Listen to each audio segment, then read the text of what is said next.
Quando o Lula tomou posse, entre janeiro, fevereiro e março, a economia cresceu 1,4%. Menino, foi uma festa nessa propaganda oficial. Não vamos botar o quadrinho não, Aísa? Eles estão tentando, né? Tem um problema técnico. O problema técnico. O sistema está nervoso. Então, repare, esse 1,4% é importante eu parar um pouquinho nele por uma circunstância. Repare bem o que eu estou querendo dizer. Ele foi puxado por um fato absolutamente atípico que não tem nada a ver com o governo Lula e aqui para nós nem mesmo com o governo Bolsonaro.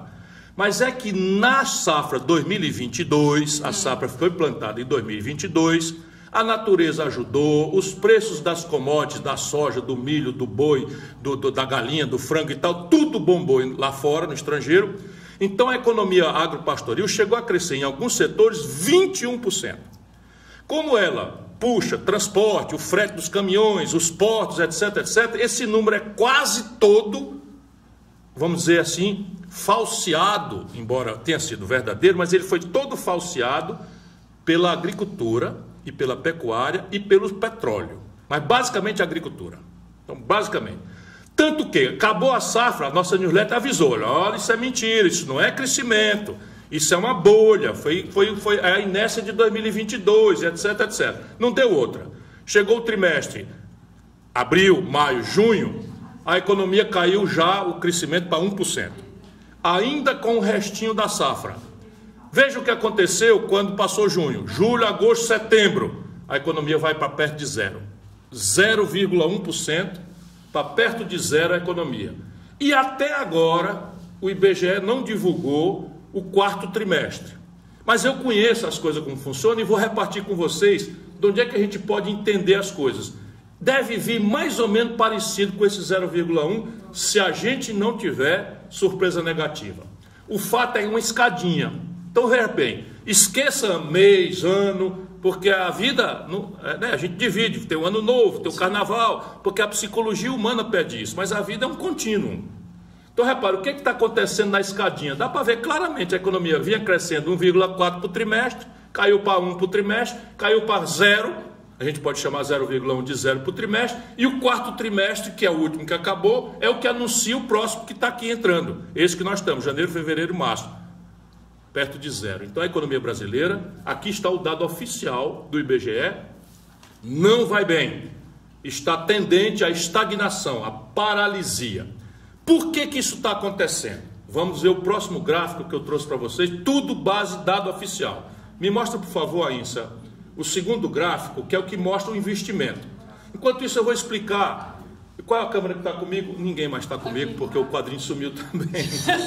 O quadrinho eu sumi de novo. Pronto, agora sou eu aqui. Então, veja bem, vamos conversar nós aqui sem economês. O que é crescimento econômico? O que é desenvolvimento econômico? É basicamente uma coisa que a gente pode entender.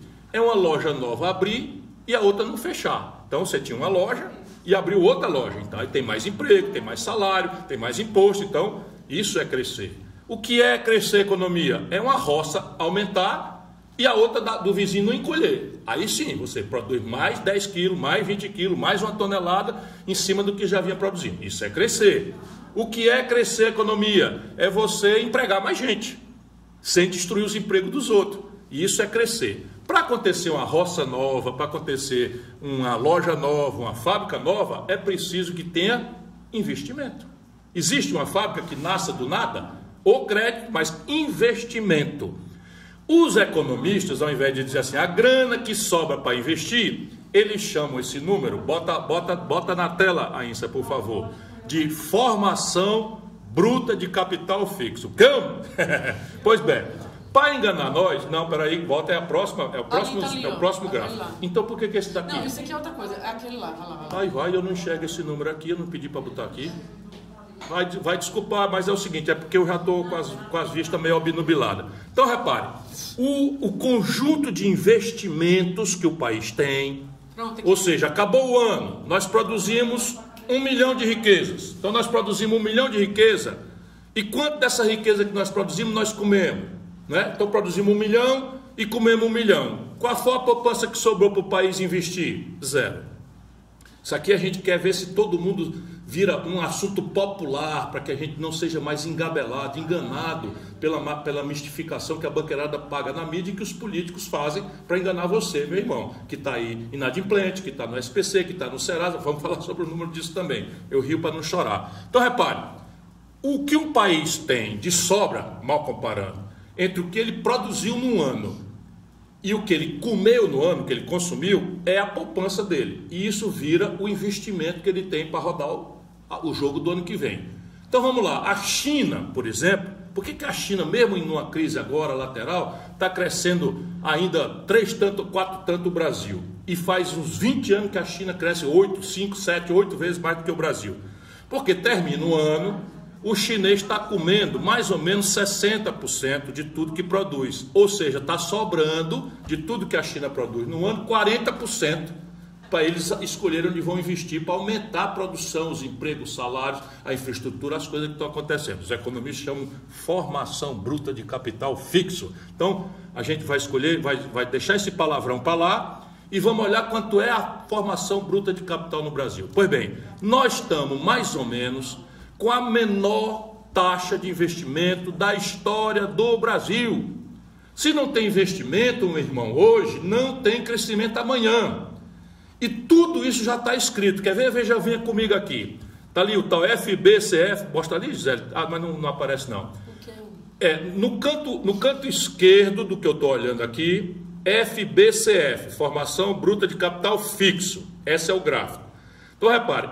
Em agosto de 2023, comparado com agosto de 2022, nós não tínhamos sequer 17%, ou seja, estamos comendo 83% de tudo que produzimos.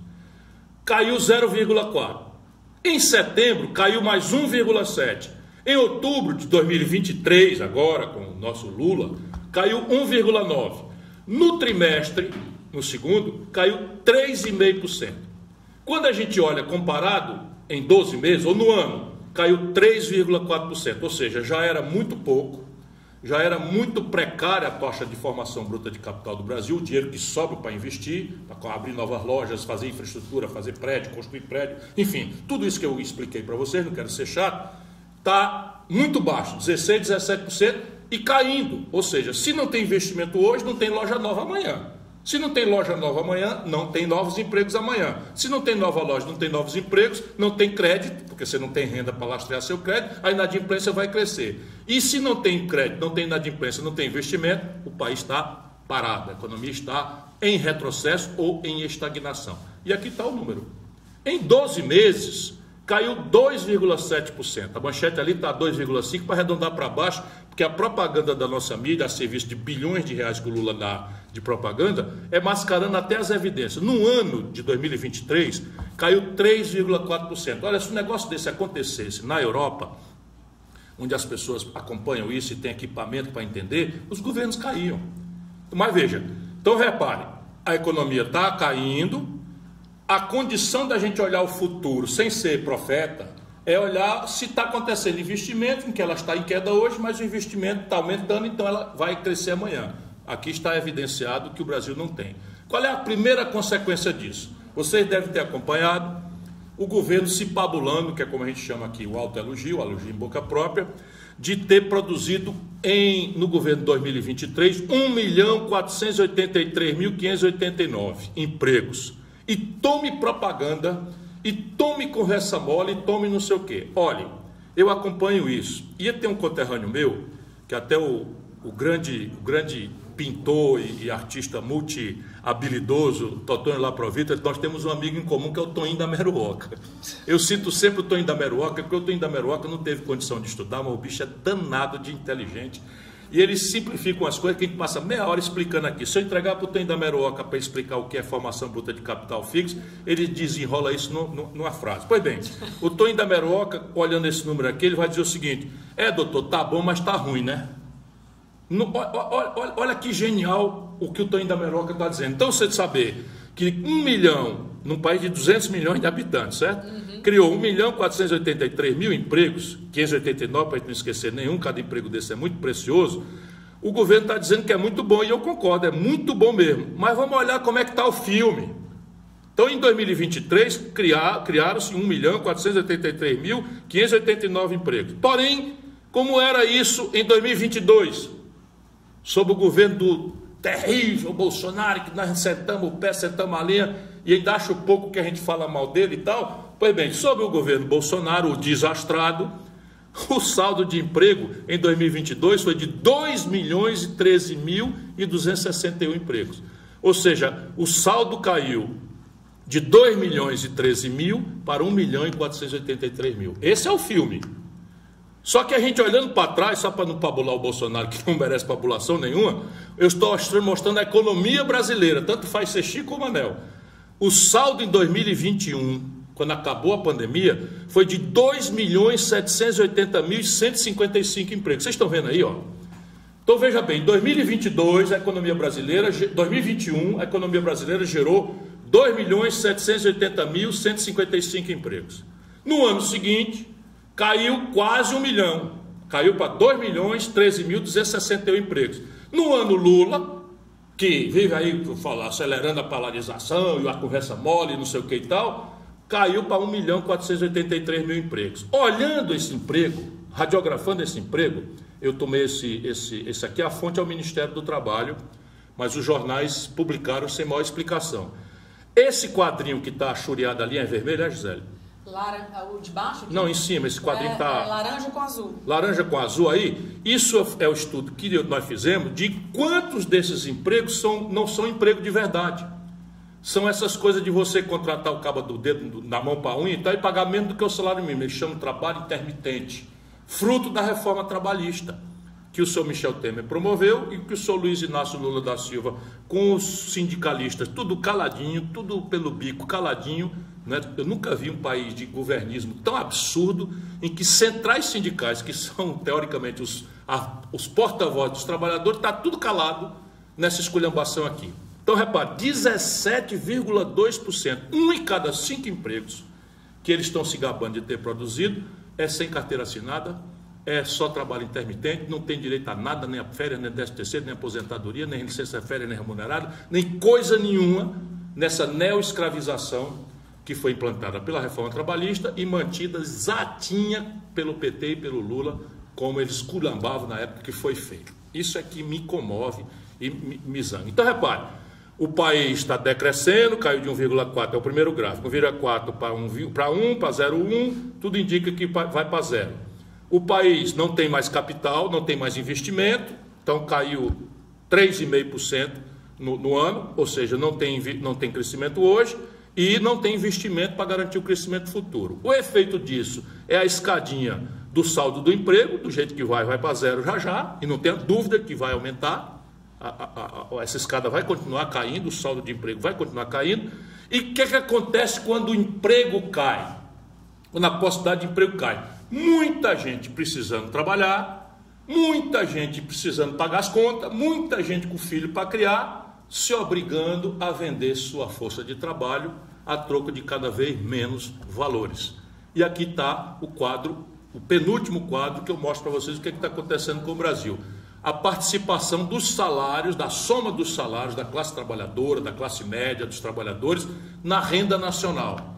Hoje, manchete que eu tomei emprestada do jornal O Globo. Também não tem grande publicidade, é um gráfico muito difícil da gente ler, mas é assim, quando a gente pega toda a riqueza do país, a gente vai entender a parte. Então, juntando o salário de todo mundo, que tamanho é esta riqueza? Juntando o salário de todo mundo. O Brasil tem 100 milhões de pessoas ocupadas hoje. E tem aí mais umas 15 milhões de pessoas entre desalentadas, desistindo de procurar emprego, ou abertamente desempregada, ou querendo trabalhar e não tendo mais confiança nem esperança de que vai conseguir trabalho. Pois bem, 100 milhões de pessoas trabalhando, juntando o salário de tudinho, é o pedaço dos salários da renda nacional. Pois bem, essa parte já foi quase a metade da riqueza do Brasil, e não faz muitos anos não, 2012, 2013, era 44,6% da renda. Agora, é azul, Gisele, isso aí? Azul. Então veja bem, caiu para o menor nível dos últimos 19 anos. Está entendendo bem, meu irmão? a participação dos salários na renda do povo brasileiro, que já foi quase a metade do PIB, hoje caiu para o menor valor em 19 anos e está em 39,2% do PIB, mas o pior é a pontinha do gráfico apontando, de novo, igualzinho. O PIB cai, a formação bruta de capital cai, os empregos, a escadinha do emprego cai, e é naturalmente a consequência outra. De novo, uma curva científica, a fonte aqui é o Ministério do Trabalho, é o IBGE, tudo coisa oficial. Apenas essa newsletter, essa carta, esse Brasil Desvendado, tem compromisso de ler isso para você fora da mentira e da propaganda oficial que a elite, junto com o governo, tenta fazer para enganar até mesmo as vítimas da esculhambação. Então, repare, enquanto isso, esse quadro vermelho, vocês estão vendo bem, o pico para cima que deu esse quadro vermelho sobe de 32 para 37,5. Sabe que participação é essa no PIB brasileiro, Aínsa? Sabe qual é, não? Sabe, Gisele? Não. O lucro das empresas, liderado pelos bancos. Então, é assim, é claro aqui a que o senhor serve o nosso governo desde sempre, porque isso aqui vem de trás, ó. A participação dos salários despencando, a curva claramente é influenciada pela reforma trabalhista do Temer, que o Lula manteve intocada para servir aos seus patrões banqueiros, e a lucratividade do empresariado, especialmente da banqueirada, já virou quase igual. Meu irmão, tenha paciência. Em qualquer lugar do mundo, isso aqui é crime. O lucro das empresas, somado, é maior ou quase igual, no Brasil está chegando a um empate, do que a soma de todos os salários, dos pequenos, médios e grandes salários do Brasil. Se você se lembrar, por exemplo, que um executivo ganha R$1 milhão de salário por mês, ele está distorcendo esse número do azul aí, o lucro, puxado pelo lucro dos bancos. E isso aqui, irmãozinho, é tudo coisa que está acontecendo hoje. Então, os salários como renda nacional caindo e o lucro subindo. Fonte, de novo, é o IBGE, embora esse dado aqui esteja defasado até 2021. Muito provavelmente, essas curvas vão trocar, essas duas curvas vão tocar. Os lucros vão passar, a soma, vão trocar de posição. Isso, de novo, guarda consistência. Então, vamos recuperar de novo para encerrar, que eu acho que eu já passei do que eu tinha planejado. Eu queria muito que o brasileiro, que me dá a honra de me atender, de me assistir, entendesse. O país não está crescendo. Cresceu no trimestre primeiro do Lula 1,4, no segundo trimestre 1, no terceiro trimestre 0,1, quarto trimestre ainda está intocado, mas tudo indica que vai a zero. Entra para esse quarto trimestre, esse primeiro trimestre de 2024 desse jeito, gelado. Todo mundo está sentindo isso. Todo mundo está sentindo isso. O comércio, a indústria, a construção civil, está todo mundo sentindo isso na pele, eu apenas estou clareando. Isso acontece por quê? Porque a formação bruta de capital, ou seja, o investimento geral do país, governo, empresários, capital estrangeiro, etc., etc., é o menor da história e está em queda. E a consequência prática disso é que não tem crescimento hoje e também não tem a futuro. Como é que a gente demonstra isso? A curva do emprego. Então, 1.400.000 está bom, mas está ruim. Por quê? Porque 2 anos atrás, nós estávamos saindo de uma pandemia, o saldo foi de 2.800.000 empregos e agora 1.400.000, metade. Se a curva continuar, e vai continuar, lá se vamos nós para 1 milhão de emprego, depois vai para nada, num país que tem 203 milhões de bocas para alimentar diariamente. E a consequência óbvia está aqui, o Brasil perdendo a massa salarial, sua participação no PIB. Sim, como é que a gente se vira? No crédito, em qualquer lugar do mundo no crédito. Pois bem, sabe o que está acontecendo no crédito? Isso é um negócio chocante. O que está acontecendo no crédito é que terminou o primeiro ano do governo Lula, a inadimplência, ou seja, a incapacidade humilhante do cidadão e da cidadã brasileiras de honrar seus compromissos, as suas dívidas, no crediário, no cartão de crédito, no cheque especial para quem pode, sabe, mesmo a conta de água, de luz, de telefone, enfim, sabe o que aconteceu? Subiu 3,58% em dezembro, comparado com dezembro de 2022, quando o terrível Bolsonaro estava acabando de merdalhar a vida brasileira. Subiu a inadimplência, ou seja, a população está perdendo renda, perdendo emprego, e a inadimplência, ou seja, a incapacidade humilhante de fazer frente aos seus compromissos, subiu também no governo Lula. Sabe qual é o resultado prático? Você que ouviu a propaganda do Desenrola, abre os aplicativos, está todo mundo falando do Desenrola. O Lula assumiu o governo com recorde de 71,9 milhões 72 milhões em número redondo de brasileiros e brasileiras, você já me ouviu falar muito sobre isso, inadimplentes, ou seja, humilhados no SPC e no Serasa. Copiou de forma muito errada uma ideia que eu lutei 10 anos para fazer, copiou completamente errada e chamou de desenrola. O Lula ainda teve a audácia, porque ele é assim, fala qualquer merda e todo mundo bate palma, a turma dele. Falei errado, Gisele? Não, mas é isso mesmo. É isso mesmo. Aliás, uma das coisas mais incomum do Lula com o Bolsonaro é falar merda para os abestados que seguem um e outro, bater palma, como se isso fosse uma coisa simplificadora. Então, volta o quadro. O que aconteceu? Anunciaram o desenrola, copiando a ideia minha mal e porcamente, fizeram tudo errado para servir aos banqueiros. Sabe o que aconteceu? Terminou, eu estou rindo para não chorar, terminou o ano o Brasil com 71 milhões e 400 mil brasileiros no SPC e Serasa. Ou seja, mentira. Fracassaram o desenrola, foi simplesmente uma mentira grande. E o Lula estava dizendo que tinha falado que o Haddad merecia o prêmio Nobel de Economia porque fez o desenrola. Primeiro, né, o que ele fez foi fraudar uma ideia que eu fiz. Então, irmão, não tem emprego, que está em queda, pelo menos a tendência. Não tem investimento, pelo menos do ponto de vista de formação bruta de capital, está em queda. Não tem crédito, 72 milhões de brasileiros inadimplentes humilhados no SPC Serasa. Está aí, a inadimplência volta a subir no Brasil, não é? Com a promessa do desenrola. E de onde é que vai vir crescimento econômico? Não tem. E isso é a cara do ano de 2024.